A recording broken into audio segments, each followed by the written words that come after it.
चले वतन की ओर डाल के प्रेम की डोर, हम चले वतन की ओर डाल के प्रेम की डोर, बाबा खींच रहा है आज सहज ही अपनी ओर, हम चले वतन की ओर। ओम शांति 5/2/1977 அவ்யக்த பாப்தாதா மதுபன். வாணியின் தலைப்பு மகான் நிலையின் ஆதாரம். குழந்தைகள் எதன் ஆதாரத்தில் இந்த அளவு மகான் ஆகிறார்கள்? அப்படி என்ன என்ன மகிமை இருக்கிறதோ அந்த மகிமையை தந்தை பார்த்து கொண்டிருக்கிறார். நீங்கள் அனைவரும் உங்களுடைய 3 ரூபங்களின் மகிமையை தெரிந்திருக்கிறீர்களா? ஒன்று அனாதி சொரூபத்தின் மகிமை, இரண்டாவது தற்சமய பிராமண வாழ்க்கையின் மகிமை, மூன்றாவது எதிர்கால ஆதிஸ்வரூபத்தின் மகிமை. ஆதிஸ்வரூபத்தின் மகிமையையோ இன்று வரை நீங்கள் சர்வகுண சம்பன்னமானவர்கள், 16 கலைகள் நிரம்பியவர்கள், சம்பூர்ண நிர்விகாரி, மரியாதா புருஷோத்தமர்கள் மற்றும் முழுமையான அகிம்சைவாதிகள் என்று பக்தர்கள் பாடிக்கொண்டிருக்கிறார்கள். இந்த மகிமை இறுதி ஃபரிஷ்தா சொரூபத்தினுடையது, அதாவது எதிர்கால ஆதி சொரூபத்தினுடையது. எப்படி பிரம்மாதான் ஸ்ரீ கிருஷ்ணர் ஆகிறார் என்று கூறுகிறோம், அப்படி நீங்களும் இறுதி ஃபரிஷ்தா நிலையிலிருந்து தேவதை ஆவீர்கள். அப்படி இது ஆதி சொரூபத்தின் மகிமை. அனாதி சொரூபத்தின் மகிமை எது தந்தையின் மகிமையாக இருக்கிறதோ அது மாஸ்டர் சொரூபத்தில் உங்களுடைய அனாதி சொரூபத்தின் மகிமையாக இருக்கிறது. எப்படி மாஸ்டர் சர்வசக்திவான், மாஸ்டர் ஞானம் நிறைந்தவர், மாஸ்டர் ஆனந்தம் நிறைந்தவர், மாஸ்டர் அமைதி நிறைந்தவர் ஆகியவை. தற்சமயம் உயர்ந்த பிராமண சொரூபத்தின் மகிமையாக என்ன இருக்கிறது? பிராமணர்களின் வாழ்க்கைக்கு முக்கியமாக 4 ஆதாரங்கள் இருக்கின்றன. படிப்பவர் மற்றும் படிப்பிப்பவர்களை பிராமணன் என்று கூறப்படுகிறது. பிராமண வாழ்க்கை என்றால் இறை மாணவ வாழ்க்கை. படிப்பின் முக்கியமான 4 பாடங்கள் இருக்கின்றன.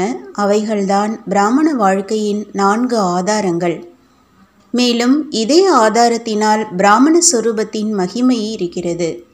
மேலும் அது 1 பரமாத்ம ஞானி, 2 சகஜ ராஜயோகி, 3 தெய்வீக குணமுடையவர், 4 உலக சேவாதாரி. இதுதான் தற்சமயத்து பிராமண வாழ்க்கையின் மகிமையாகும். தன்னுடைய 3 சொரூபங்களின் மகிமையை தெரிந்து கொண்டு தன்னுடைய மகான் நிலையை பாருங்கள். மேலும் எந்தெந்த லட்சணத்தை நடைமுறை வாழ்க்கையில் நிரந்தரமான ரூபத்தில் கடைபிடித்திருக்கிறேன் என்று சோதனை செய்யுங்கள். பரமாத்மா ஞானியில் இவர் பரமாத்மா ஞானி என்று வெளிப்படையாக தெரிகிற மாதிரி அப்படி என்ன விசேஷ லட்சணம் இருக்கிறது? முக்கியமான லட்சணம் எது? ஒவ்வொரு பாடத்தின் லட்சணம் வேறு வேறாக இருக்கும். பரமாத்மா ஞானி என்றால் ஞானம் நிறைந்தவர், ஞானம் நிறைந்தவர் என்றால் பரமாத்மா ஞானி என்பதாகும்.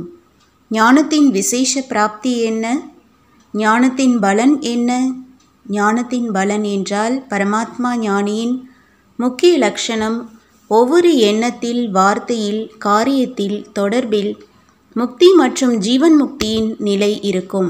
இதைத்தான் பற்றற்ற மற்றும் அன்பான நிலை என்று கூறுவது.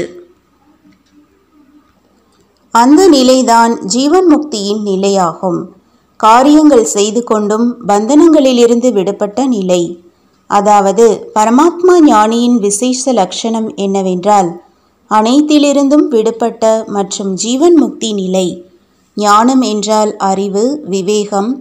விவேகம் நிறைந்தவர் எப்பொழுதும் தன்னை பந்தனத்திலிருந்து விடுபட்டவராக அனைத்து கவர்ச்சிகளிலிருந்தும் விடுபட செய்வதின் விவேகத்தை வைத்துக் கொள்கிறார். அப்படி பரமாத்மா ஞானியின் விசேஷ லட்சணம் முக்தி மற்றும் ஜீவன் முக்தி என்பதாகும். இதே விதமாக சகஜ ராஜயோகியின் லட்சணமாக என்ன இருக்கும்? யோகி என்றால் யோகயுக்த், அதாவது யோகம் நிறைந்தவர். யோகயுக்த் யுக்தியுக்த், யுக்தி நிறைந்தவர். அவர் எண்ணம் மற்றும் காரியத்தின் சமநிலையின் சித்தி சுரூபமானவராக இருப்பார். நல்லது. தெய்வீக குணம் நிறைந்தவரின் முக்கிய லட்சணமாக என்ன இருக்கும்? திருப்தியாக இருப்பது மற்றும் அனைவரையும் திருப்திப்படுத்துவது. அவருக்கு அனைவரின் திருப்தியின் ஆசீர்வாதம் கிடைக்கும், அதாவது இறை பல்கலைக்கழகத்தின் சான்றிதழ் கிடைக்கும். உலக சேவாதாரியின் விசேஷ லட்சணமாக என்ன இருக்கும்? உலக சேவாதாரி என்றால் பணிவானவர் மற்றும் களைப்படையாதவர். எப்பொழுதும் பிரகாசமாக எரியும் ஜோதியாக இருப்பார். எரியும் ஜோதி என்றால் தூக்கத்தை வென்றவர் என்பது மட்டுமல்ல, ஆனால் அனைத்து தடைகளையும் வென்றவர். அவரைத்தான் பிரகாசமாக எரியும் ஜோதி என்று கூறுவது. நினைவு இருப்பது கூட விழித்திருப்பதாகும். எனவே இப்பொழுது இந்த அனைத்து லட்சணங்களை எதிரில் வைத்து இறை பல்கலைக்கழகத்தில் முழுமையான பட்டத்தை பெற்றிருக்கிறேனா என்று பாருங்கள். 4 பாடங்களின் ஆதாரத்தில் என்னென்ன மகிமை கூறியிருக்கிறோமோ அதுதான் பிராமண வாழ்க்கையின் பட்டமாகும். அப்படியானால் இந்த பட்டத்தை பெற்றிருக்கிறீர்களா? இது தற்சமயத்தின் பட்டமாகும். ஃபரிஷ்தா சுரூபத்தின் பட்டமோ வேறு ஆகும். ஆனால் இப்பொழுதோ ஒவ்வொருவரும் தன்னை ஞானி, யோகி, சேவாதாரி என்று கூறுகிறீர்கள் இல்லையா? அப்படி தன்னை என்னவென்று கூறுகிறீர்களோ, நினைக்கிறீர்களோ, மேலும் அனைவரும் சாஸ்திர ஞானிகள். நாங்கள் பரமாத்ம ஞானிகள், அவர்கள் அனைவரும் ஹடயோகிகள், நாங்கள் சகஜ ராஜயோகிகள் என்று சவால் விடுகிறீர்கள். தெய்வீக குணம் நிறைந்தவர் என்றால் தாமரை மலருக்கு சமமான வாழ்க்கை உள்ளவர்கள். நாம் உலகத்திற்கு நன்மை செய்பவர் என்றால் சேவாதாரிகள். எனவே என்ன சவால் விடுகிறீர்களோ அதுதான் லட்சணத்தில் தென்பட வேண்டும். இது கடினமா என்ன? இதுவோ பிராமணர்களின் இயற்கையான தர்மம் மற்றும் கர்மமாகும். எது ஜென்மத்தின் ஜாதியின் தர்மம் மற்றும் கர்மமாக இருக்கிறதோ அது கடினமாக இருக்காது. தற்சமயத்து மகிமையை உண்மையான நிரந்தர தர்மம் மற்றும் காரியமாக ஆக்குங்கள். புரிந்ததா? நல்லது. அந்த மாதிரி லட்சியம் மற்றும் லட்சணத்தை சமமாக ஆக்கக்கூடிய 3 சொரூபங்களின் மகிமையினால் மகான் ஆகக்கூடிய, எப்பொழுதும் விடுபட்ட, ஜீவன் முக்த், யுக்தியுக்த், எப்பொழுதும் திருப்தியாக, எப்பொழுதும் களைப்பற்ற, பணிவான, எப்பொழுதும் எரிந்து கொண்டிருக்கும் ஜோதியான உயர்ந்த பிராமணர்களுக்கு ஆதி தந்தை மற்றும் அனாதி தந்தையின் அன்பு நினைவுகள் மற்றும் நமஸ்காரம்.